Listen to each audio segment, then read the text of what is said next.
Hello everybody, we're here out in Washington, just outside Spokane, doing a little gravel grinding and bike birding on this trip. We are on the Columbia Plateau Trail State Park. Such a long name and a mouthful to say. So we started at the Fish Lake Trailhead, which I think is the northernmost trailhead, and then we're gonna ride it down to just past the town of Cheney and then go into, is it the Turnbull Wildlife Refuge? One thing to note, if you're gonna park at the trailheads, you do have to get a Discover Pass? Discovery Pass, yes. You can buy a one-day pass at the trailhead, which is convenient because it'll be $10 for the day.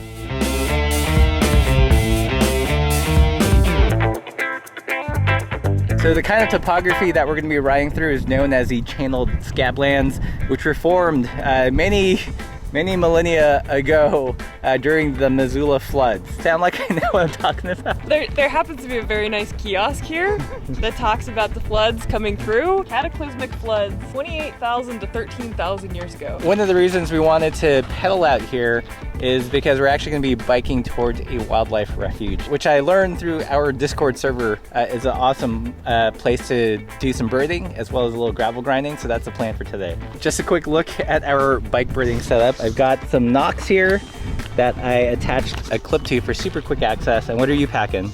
I also have binoculars, but they are not as super quick access. They are protected deep in the belly of this bag. So I have to say, for a place that is called the channeled scablands, a lot prettier than you would imagine.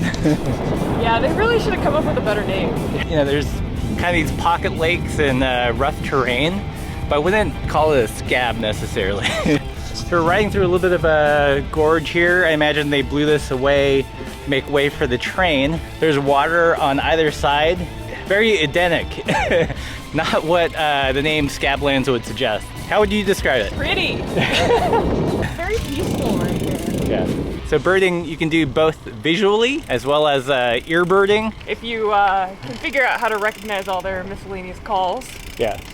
Pro tip is to learn all the sounds a robin makes, because that'll save you a lot of grief. They make so many sounds, and if you can at least identify, you know, if it's a robin or not, you're about halfway there. So what did we just see?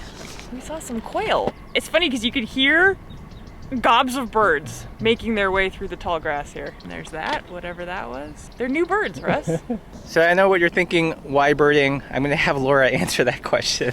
In the peak of COVID, Russ was like, I think I want to get into birding. And I was like, you are a nerd.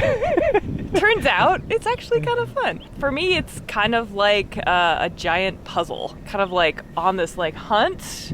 You see something and then it's like, oh, what is it? You kind of have to like try and watch it long enough to see, you know, what colors it is, what the wing shapes are, the beak shape, eyes, all these things.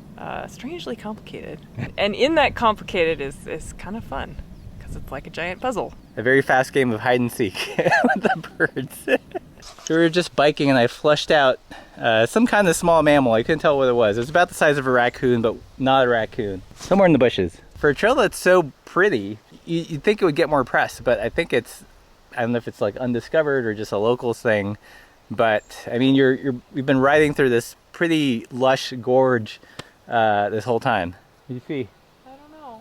Things like simultaneously exciting and frustrating about birding is you catch these glimpses and you're like, ooh, that's something I haven't seen before, but then it flies away before you have a chance to like really look at it. Yeah, if you're curious as how we ID birds, there's an app called Merlin. It was created by the Cornell University and it has lots of tools. You can do a photo ID, sound ID, or answer a list of questions about size, color, where you saw it, and that helps you narrow down the bird. And it makes IDing birds a lot easier. At the very beginning of all of this, when we would go out and we'd be like, it's brown. And I would look at this list and I would go, how in the hell does anybody learn what these are?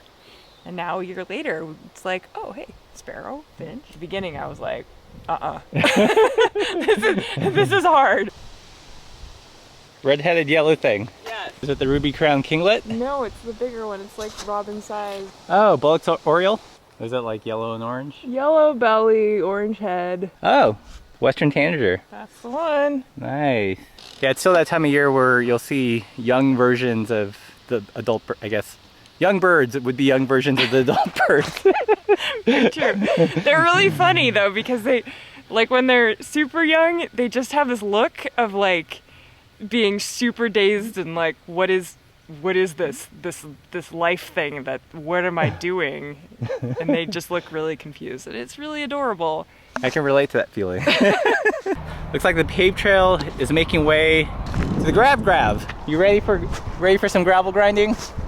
Yeah.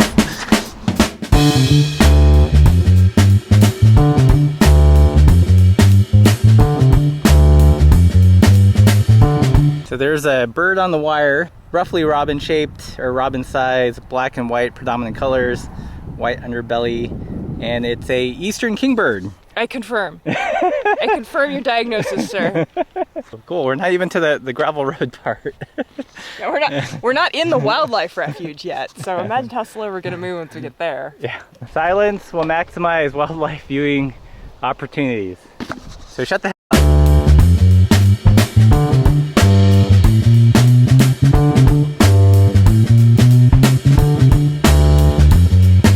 All right, so we had a little road section.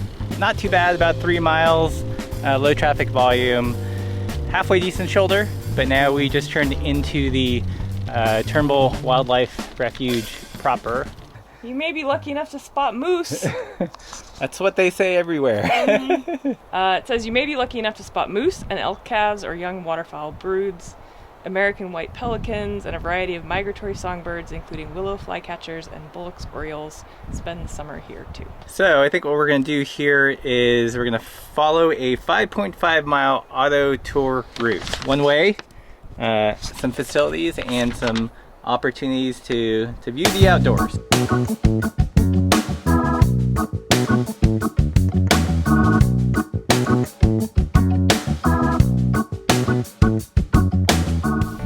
Yellow body, yellow head, black wings with white stripes. I think it had an orange beak. Yeah, no, it could be some kind of goldfinch or a warbler.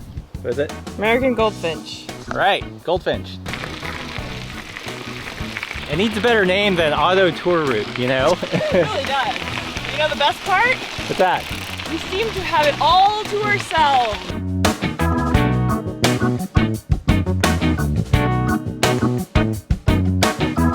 So it looks like off of the driving route, there are different trailheads with a variety of hikes. So lots of different ways to experience this area. Are we gonna see a moose today, Laura? I don't know. I've learned you can't always trust a kiosk. Lies. You just see. It's a turkey. There were a bunch of small birds that got flushed into the bushes, and I thought they were quail at first, but they were baby turkeys. Aw. What you got there? Trumpeter swan, because it's got the black head. What just happened? Moose! A live one! Your moose dreams came true. More or less. Also, it's kind of terrifying, because they're really big. I didn't actually want to see one that close. You can kind of see it. It's going through the trees. I think it might cross the road. Why did the moose cross the road? Get away from the cyclist. Well, that was cool. Saw a moose. Oh my god. Oh my god. Did it move? Still watching us, the moose. That's so cool. There you go. Your moose dreams have come true. Very cool. Right, so we finished the loop, and I think I'm going to wrap up the video here, but pretty amazing area. Totally not what I was expecting out here. This ride was fantastic.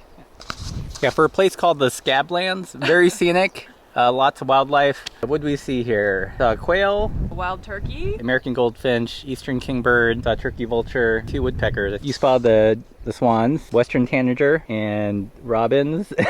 Lots of birds and chickadees. There's a lot. But you're forgetting the most important one. Which one's that? The moose! Mission moose accomplished. Hopefully you like this video. Like, share, subscribe, all that good stuff. If you want the route, I think I'll actually put it up in the description, or put it down in the description below. Look for more goofy bike adventures, and as always, keep the upside down.